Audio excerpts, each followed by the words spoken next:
Hey everyone, welcome back to another video. In today's video, I'm going to be talking about early signs of adult parental alienation. This video came to me as a request from my subscribers that wanted to know what are some things that one can look out for if they believe their adult child is being alienated from them. In this video, I'm going to be focusing on adult children, and I'm going to be focusing on adult children that are being alienated by a narcissistic parent. This can occur during a divorce or shortly thereafter, or it can also start before divorce even happens or separation even occurs. Now, there are a lot of reasons why an adult child might create distance later on in life from one of their parents.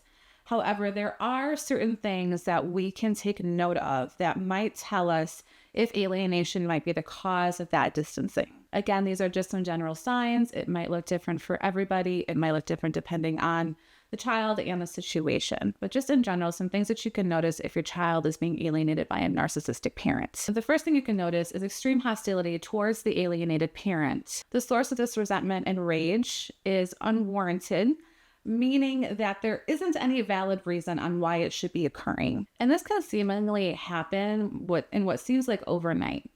Some things can be fine for a long time or for a while, and then all of a sudden this kind of hostility, resentment comes out directed towards you.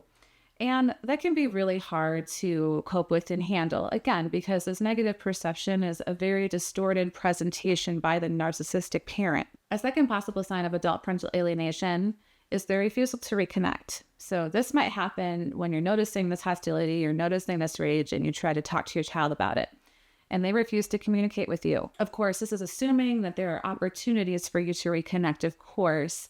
If you're extending the white flag, want to get together, want to discuss, want to talk things through, the child either won't do that or they'll continue to further the distance, meaning that they might block your phone number, they might block you on social media, just kind of an all-out refusal to really talk about or connect or work through any issues that you're noticing in your relationship between you and the child. And this is a really, really difficult sign. A lot of times when people reach out for help, they believe their child is being alienated against them. It's kind of when it has gotten to this point where the child is refusing all and any contact with the targeted parent. Now, a really big indicator that this is due to alienation by the narcissistic parent is that they're still openly communicating with the narcissistic parent. So they're just refusing any connection or contact with the you, but not the other parent. So if it hasn't gotten to that point yet, one early thing that you can notice for the child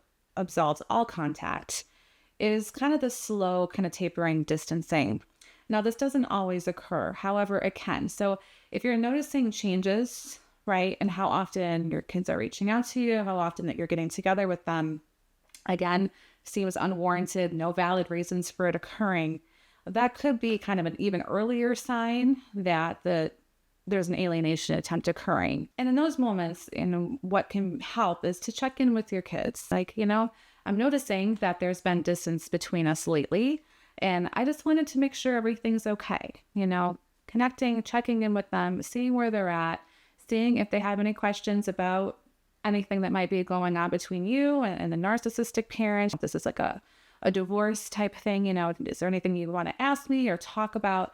Really, really leaving the lines of open communication, making them feel safe that if they do have questions or something doesn't seem to be making sense to them, that you're here to talk about it. You're here to share your side of the story, of course, in an appropriate way about scenarios or issues or narratives involving yourself. Catching alienation early on is really key to changing the course or process of this type of abuse. If it's to the point where your kids have blocked you, won't communicate, won't hear, listen to anything that you have to say, then it's a lot more difficult to correct the course, because kind of at that point, your kids have been fully alienated. And basically the narcissist has taken total and complete control over the narrative involving you. I did make another video sharing strategies on how to cope with adult parental alienation, and I'll make sure that I link that video down in the description box below if you do want to check that out. The strategies for dealing with adult parental alienation can be quite different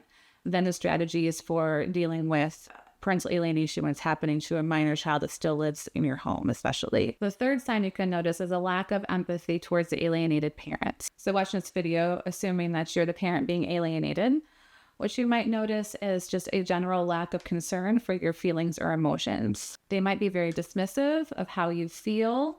They might be very dismissive or create distance if you are trying to come and express how things are going with you, how you've been feeling about things. They might be really, really quick to shut that down, showing little concern for your well-being, checking in with you. If this is again, a process of divorce, which is, and I keep bringing it up because that's probably the most common time that alienation, especially in adult children, will occur is during a divorce.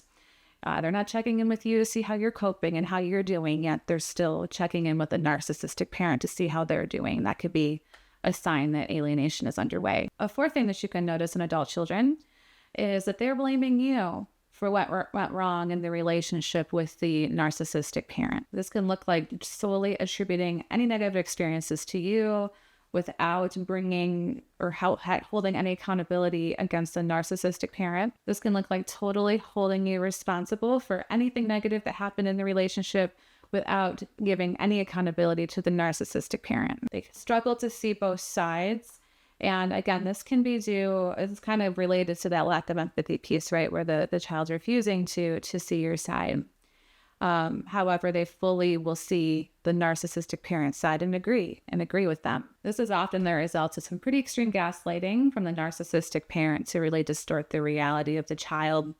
Even if the child can come up with conscious memories of conflict in the home and logically have seen that this isn't a one-side thing, because of the gaslighting and distortion by the narcissistic parent, and they're very good at this, they kind of delete any experiences that they had witnessed in which you were being, victimized in this scenario. I know adult children that I've worked with that have been alienated from a parent by a narcissist report, feeling a lot of pressure to have to believe that parent, that all or nothing, like you're either on my side or you're against me. And that can be very confusing for a child, or very scary for a child, especially if this child has undergone years of previous narcissistic abuse by growing up in a household with a narcissist. Again, alienation can happen years before a divorce even occurs. They'll say things like, I had to go along with what they were saying because they were afraid of what the consequences would be if they didn't. Over time, when you hear something over and over again, you start to believe it. So it can be the result of years of bullying. It can be the result of chronic gaslighting. Whatever the reason is, the child, for whatever reason, can't see your side of things. So there can be a lot of origins as to why this is happening. However, the thing that you can notice is that you're being chronically blamed for every demise in the relationship by the child that's being alienated. A fifth sign of adult parental alienation, similar to the last one, again, a lot of these are really interconnected, is that not only is the child blaming you, but they're also justifying any behavior by the narcissistic parent. They rationalize the actions of the narcissist and they dismiss or diminish your concerns. And this can even be true for some really harmful things that have happened or even if they've witnessed before. The narcissist, they sink their teeth into the kids and they brainwash them to justify any mistreatment that you have received throughout the relationship. Or if this is a new case of alienation, they justify any and all behaviors that are occurring during a divorce, right? Or a separation. You can say things like, I have to go after that person for everything they've got because they put me through years of misery, or I supported them for years and years, so I'm entitled to everything that they have. A lot of behaviors that you'll notice in a child that's being alienated are the exact same things a narcissist was probably doing, but they're doing it through a third party. A sixth sign of adult parental alienation is emotional ambivalence on behalf of the child. They appear to be struggling with some internal conflict.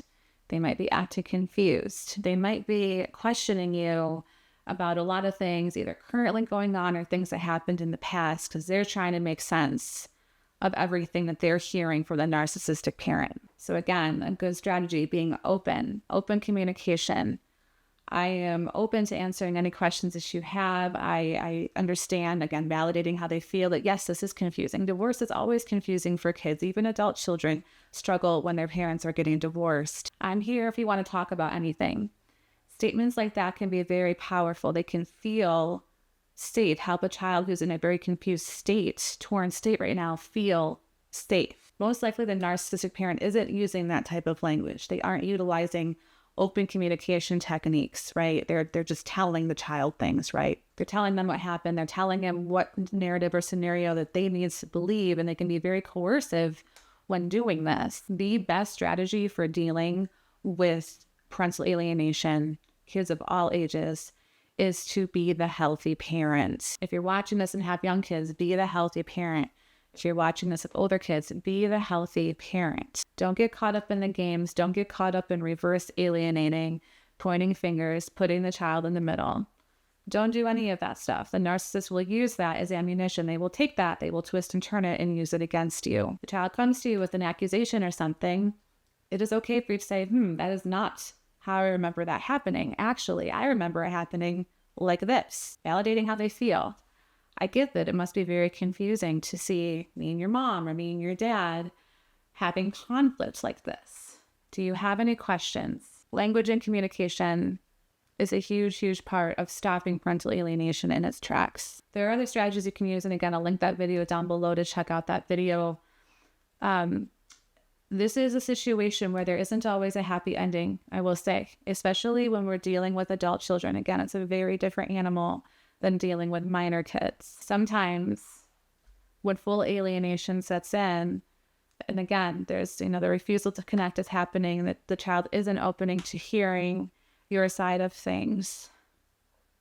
Acceptance has to be utilized in those situations, because you can't fight the reality and you can't control other people, and invalidate that it is extremely painful and hard to grieve the loss of a child, especially the loss of a child that's still alive. The last thing I'll say in this video is to approach any of these signs or any additional signs that you're noticing, any areas of tension, with caution, right? With sensitivity, with openness. Not all strained parent-child relationships are the result of alienation. It can be important to not jump to conclusions that that's what's happening without, sufficient evidence that it's occurring. So if you notice, several of these signs that I went through today, then it can be a pretty good indicator, especially if you're aware that the other parent is narcissistic.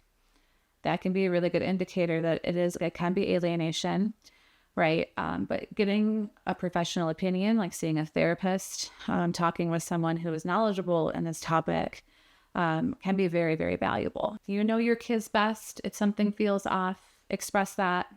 Express, hey, something feels off, and I just want to get some reassurance that things are okay. And I wanted to ask you if you had anything that you wanted to talk to me about or any questions for me. That's a really good way to approach this sensitive topic without immediately jumping to, that alienation is occurring. Thank you for watching this video. If you found it helpful, you can do me a favor, give it a thumbs up. I would super appreciate that. If you haven't yet, consider subscribing to the channel. I release new content every week, and I'd love to have you be part of this community. I hope everyone has a wonderful day, and I will see you in the next one. Bye.